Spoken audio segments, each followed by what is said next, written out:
Greetings everyone, what's the good word? Well, here I am to talk about some Beatles stuff. Wanted to make a video today, I'll just do a short one.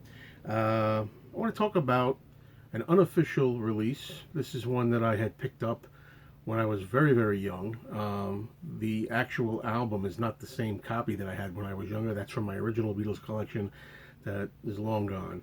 But I was able to pick it up again, another copy.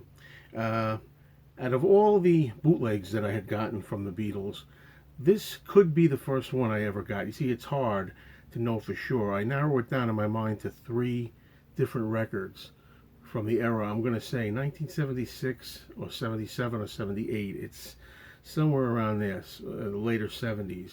Anyway, it was this one, 5 Nights in a Judo Arena. And it was this particular cover, because this came in at least 3 variations that I know of this particular shot here, this particular design. And I got this, as I say, in the late 70s. It was at an outdoor racetrack flea market, and they used to have it every Sunday. And so I was 14, 15 years old, something like that, when I picked this up. And nice packaging for the time. This album came out in 1975. Unofficially, and the label is the same one that I got back in the day here. The company is called Die Weintraub, at least that's what it says on the logo there. For those who don't really know, I'm sure a lot of people watching this are familiar with the Beatles' Japanese concerts in Tokyo, Japan, 1966, the summer of 66. There are 2 different versions that are available out there. You can actually see the visuals.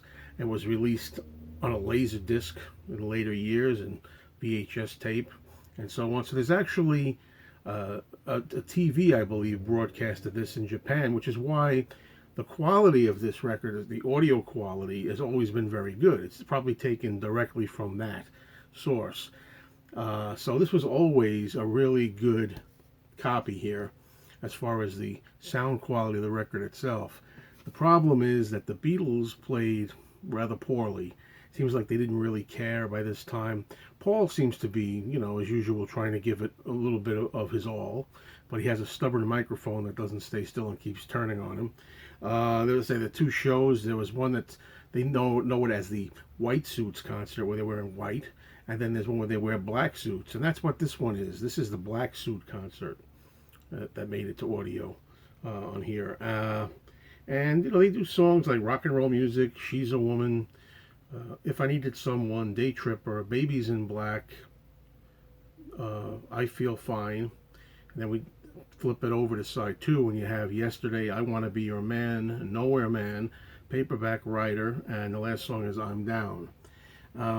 To say the Beatles played poorly on here. This has never been released yet, right? I mean, not the whole thing normally. As far as on an audio recording, a lot of people say, "Oh, why don't they release a lot of stuff like this that's never been out before?" Well, the problem that I have with that is, do we really want an inferior Beatle product out there? Do we really want people judging the Beatles based on not their best performances? Because they really were kind of lethargic, out of tune, not into it. Although the quality, as I say, the sound quality is good, the performance is lacking. So what do we want? Do we want this to come out? I'm going to show you some variations on this.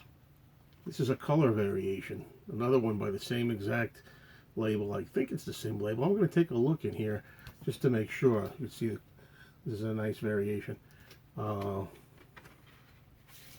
Same label on this one.